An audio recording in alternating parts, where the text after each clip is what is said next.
माँ ने दस्तरखान बिछा रखा है, कहा जल्दी आ तुम घर से निकले। माँ ने कहा किधर? कहा बस अभी आया। ये कह के निकल गए। तुम्हारे 9 बज गए रात के, पलट के नहीं आए। 11 बज गए रात के, पलट करके नहीं आए। तुम तो अपने यारों के साथ खड़े होकर के चौराहे पर पकौड़ी समोसे खाते रखे, नाश्ते पे नाश्ते करते रखे। तेरा पेट तो गधे की तरह नाक तक भर जाता है यारों के साथ, लेकिन भूल गया जब तू घर से चला था माँ ने कहा था बेटे किधर जा रहा है? कहा बस अभी आ रहा हो। तुमने बस कह के गए थे, 11 बजे तक नहीं पलटे, तुम मस्तियों में रखे। लेकिन माँ की मस्तियां खत्म हो चुकी थी, माँ का करार जा चुका था। माँ कभी दरवाजे पे कभी दस्तरखान पे कहती थी अब तक क्यों नहीं आया? ये तो कह के गया था अभी आ रहा हो। तुम ये समझते हो माँ बेवकूफ होती है? खुदा की कसम माँ बेवकूफ नहीं होती है। माँ सीधी हुआ करती है, लेकिन इतनी होशियार होती है कि आज तुम बोल के इसे बेवकूफ बनाते हो, लेकिन हकीकत यह है माँ तो तब तुम्हें समझ लेती थी जब तुम बोलना नहीं जानते थे। माँ उस वक्त तुम्हें पहचानती थी जब तुम कुछ कहना नहीं जानते थे। तू रोता था, माँ कहती थी बेटे के पेट में दर्द है, अभी कोई आला नहीं लगा है। माँ ने तेरी बीमारी का पता लगा दिया। तूने तो रोना चाहा लेकिन रो ना सका। माँ कहती थी इसके गले में तकलीफ है, रो नहीं पा रहा है, कोई मशीन नहीं लगी है। माँ ने तेरा चेहरा देख के बीमारी बता दी। उसे कहते हो ये बेवकूफ है। खुदा की कसम माए बेवकूफ नहीं होती है, माए औलाद से प्यार किया करती है। 11 बजे पलट के आते हो, माँ कहती अब तक कहा था, तो ये कह दिया करते हो कि बस अभी यारों के साथ गया था, माँ दरवाजे के बाहर था। और तुम्हें खुदा का वास्ता माँ से कभी झूठ ना बोला करो, इससे झूठे वादे ना किया करो। जो ये कहा करे वो मान लिया करो। तुम नहीं जानते हो कि इसकी दुआओं में अल्लाह ने वो बरकत रखी है। अगर इससे कह के जाओगे, सच बता के जाओगे, अल्लाह इसकी जबान के सदके में तुम्हारी परेशानी को आसानी में तब्दील। नारे तकबीर, नारे रिसालत, बसलके आला हजरत उलमाए अहले सुन्नत मुफ्ती अब्बास साहिब क़िबला इस्लाहे मुआशरा कॉन्फ्रेंस सरज़मीन जमालिही हसनत जमीउ खिसालिही सल्लु अलैहि व आलिही। करूं तेरे नाम पे जां फिदा, न बस एक जां तो जहां फिदा। दो जहां से भी नहीं जी भरा, करूं क्या करोड़ों जहां नहीं। जिसको अपने नबी से जितनी मोहब्बत का दावा हो, सारे लोग उतनी ही आवाज के साथ रसूल और आले रसूल की बारगाह में दुरूद व सलाम की डालियां निछावर करें। पढ़ें बावाज़े बुलंद अल्लाहुम्मा सल्ली अला सय्यदिना व शफीइना व नबीना व मौलाना मुहम्मदिन मअदिन वजूदी वल करम व आलिही व अस्हाबिही व बारिक व सल्लिम सलातु व सलामन अलैका या रसूल अल्लाह सल्लल्लाहु तआला अलैहि वसल्लम। मुबारकबाद के मुस्तहिक हैं तमाम ही अराकीन कमेटी, बानियान जलसा और तमाम ही अहले बस्ती जिन्होंने इस अजीम महफिल को सजाया और बड़ी मोहब्बतों के साथ इस महफिल में आकर के बैठे हुए हैं। अल्लाह रब्बुल इज़्ज़त सबकी हाज़िरी को अपनी बारगाह में कबूल फरमाए। आपको इंशाअल्लाहुल अज़ीज़ मेरे बाद सैयद साहब क़िबला का मुदल्लल और मुफस्सल खिताब सुनना है। मुझसे पहले आपने हिंदुस्तान का वो नामवर लहजा जिसे दुनियाए सुन्नियत के अंदर नूरे मुजस्सम इलाहाबादी के नाम से जाना पहचाना जाता है, बड़ी मोहब्बतों के साथ आपने भाई को सुना और इंशाअल्लाहुल अज़ीज़ मेरे बाद फिर से उनको एक बार और सुनेंगे। मगर चूंकि ये मेरा इलाका है, मुझे आपसे ये कहने का हक बनता है कि जिस तरह नात सुननी चाहिए उस तरह आपने सुनी नहीं। आपने सारा काम बच्चों के ऊपर छोड़ दिया और आप इतने बड़े बन के बैठ गए कि सुभान अल्लाह कहते हुए भी शर्म आ रही थी। ये याद रखिएगा, ये बज़्म में है, यहाँ कोताह दस्ती में है महरूमी। जो बढ़कर खुद उठा ले हाथ में मीना उसी का है। जब हुजूर की महफिल में आके बैठा करो तो बड़े बनकर नहीं, छोटे बन के बैठा करो, इसलिए कि जो यहाँ पर ज्यादा झुक के आता है वो उतना ज्यादा ऊंचा होके जाया करता है। जमींदारों की जमींदारी अपनी जगह है, अमीरों की दौलत अपनी जगह है, लेकिन हुजूर की महफिल की इज्जत अपनी जगह है। मैं उम्मीद करता हूं इंशाअल्लाहुल अजीज इस बार जब नूर मुजस्सम साहब आएंगे तो आपकी मोहब्बतें भी शामिल हाल रहेंगी। ये उम्मीद की जाए, आपसे बोलेंगे सुभान अल्लाह। कहीं ऐसा ना हो ये जाके कहें मुफ्ती साहब के इलाके में हम गए थे, लेकिन और ये इलाका सिर्फ हमारा नहीं है, सैयद साहब का भी इलाका यही है। अल्लाह सैयद साहब की उम्र में बेपनाह बरकतें अता फरमाए।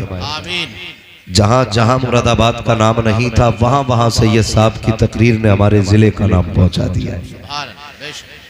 जब आप सबके लिए दुआएं मांगा करो ना तो एक बार सैयद साहब के लिए भी दुआ कर लिया करो।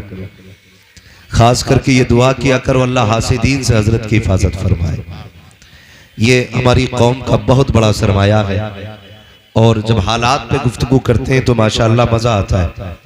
और इनकी गुफ्तगू यूं भी बहुत अच्छी लगती है कि बातें भी हुजूर की हों और बयान करने वाला भी बेटा हुजूर का हो, फिर तो सुनने और बोलने का मजा ही कुछ हो रहा था। तो मेरे बाद आपको भाई नूरे मुजस्सम को सुनना है और उसके बाद फिर हजरत को बड़े मुदल्लल तरीके से आपको सुनना है। पिछली बार जो आपकी शिकायत रह गई थी कि सैयद साहब को भरपूर वक्त नहीं मिला था, इंशाअल्लाहुल अजीज आज भरपूर वक्त दिया जाएगा और भरपूर तरीके से आपको सुनना है। हजारों साल नरगिस अपनी बेनूरी पे रोती है, बड़ी मुश्किल से होता है चमन में दीदावर पैदा। अजीजाने मिल्लत इस्लामिया, ये गुजरते पल, ये उतरते चढ़ते सूरज, ये हमारी जिंदगी के अय्याम को कम करते जा रहे हैं। हम लोग 40 साल की उम्र में ये सोच के केक काटते हैं कि हमारी उम्र बड़ी हो गई है, लेकिन जिसकी जिंदगी के 40 साल गुजर गए उसकी उम्र बड़ी नहीं, उम्र घट गई है। यानी जिसे 60 साल जीना था अब जिंदगी के 20 साल बचे हैं। हमें अपनी जिंदगी के इन गुजरते दिनों को इस तरह से गुजारना है कि जब इंतकाल हो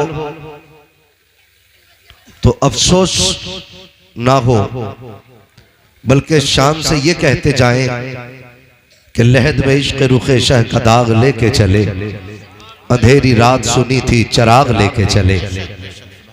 अपनी जिंदगी को अल्लाह और उसके रसूल की मर्जी के मुताबिक गुजारने की कोशिश की जाए। आज चूंकि ताजदार बगदाद के हवाले से इस अजीम महफिल को सजाया गया, मैं बहुत ज्यादा वक्त आपका नहीं लूंगा। ए बेटे जरा थोड़ा सा खामोश हो जाओ। अल्लाह आपके माँ बाप को सलामत रखे। मैं आपको डांट नहीं सकता इसलिए कि शरारत ना हो तो फिर बचपने में मजा नहीं आता। ये बचपना भी बड़ा खूबसूरत पल होता है, ये गुजर जाएगा तब एहसास होगा। बस थोड़ी देर अल्लाह आपको सलामत रखे। बड़े अच्छे बच्चे हैं आप, बहुत गौर से मेरी बात सुनना बेटे, ये आपके भी काम आएगी। आज चूंकि ताजदार बगदाद के हवाले से महफिल सजी है, सिर्फ एक बात आपके गोश गुजार करना चाहता हूं। सरकारे गौसे पाक रज़ी अल्लाह ताला जिस आंगन में आंख खोलते हैं उस आंगन के 2 माली हैं, एक मां और एक बाप। तकवे में दोनों लाजवाब है। न हजरत अबू साले जंगी दोस्त रहमतुल्लाहि ताला अलैहि के तकवे का कोई गुमान कर सकता है कि कितना आला था, और ना ही आपकी वालदा की पारसाई के बारे में मुकम्मल तौर पर बयान किया जा सकता है। बस इतना समझ लीजिए कि खातूने जन्नत की चलती फिरती तस्वीर गौसे पाक की अम्मी की जात में नजर आया करती थी। और आपके वालिद गिरामी ऐसे पाए के परहेजगार। आपने कई बार सुना होगा कि एक सेब उठा के दरिया से खाया था, लेकिन दिल ने उसे कबूल करने से इनकार किया था। फिर उसकी माफी के लिए सफर किया और बरसहा बरस तक उसकी माफी के रास्ते तलाश करते रहे। आज हैरत की बात यह है कि ताजदार बगदाद के नारे भी हम खूब लगाते हैं। 11वीं के जर्दे खाते खाते हमारे दांत टूट गए, लेकिन जिंदगी कैसे गुजारनी चाहिए ये आज तक समझ में नहीं आई। सरकारे गौसे पाक के वालिद तो एक बहता हुआ सेब उठा लेते तो उसकी माफी के लिए परेशान हो जाते। यहां लोग खेत के खेत काट लेते हैं, ख्याल तक नहीं आता। बुरा ना मानिएगा, रमजान के फौरन बाद बकरे खरीदे जाते। बाबा के बकरा ईद आ रही है, थोड़े महंगे करके बेचने। जिनका घर गांव के बाहर होता उनकी तो चांदी कट जाती है। रात को खोल दिए, पूरे इलाके का बरसिंग खा खा के घूमाते। सुबह बांध दिए, खेत वाला जाके कहता ये क्या हुआ? कहते हमारे तो बंदे पड़े, हमने तो खोले ही नहीं। पूरे पूरे बकरे हम चोरी की चारे से पाल लेते हैं और फिर कहते हैं देखो मेरे बकरे के आंख में मोहम्मद लिखा हुआ है। फिर रेट बढ़ाए जाते हैं। डरे अल्लाह से। अगर तुमने चलते फिरते किसी की खेत के धान की बाल का एक दाना तोड़ लिया और उसको मुंह में रख के तुमने चबाया, करते ना, मुंह में धान का दाना रखा, दांत से उसको खोला, चावल अंदर और छिलका छिलका छिलका बाहर। अगर धान की मैंड पे चलो हजरत, पूरे धोरे के धोरे साफ है। ऐसे हाथ मारता यूं, 2-3 दाने खाए, बाकी यूं। ख्याल कीजिएगा जब कयामत में अल्लाह हिसाब लेगा ना, कितना खाया था ये भी बताना पड़ेगा, छिलका किधर फेंका था ये भी बताना पड़ेगा।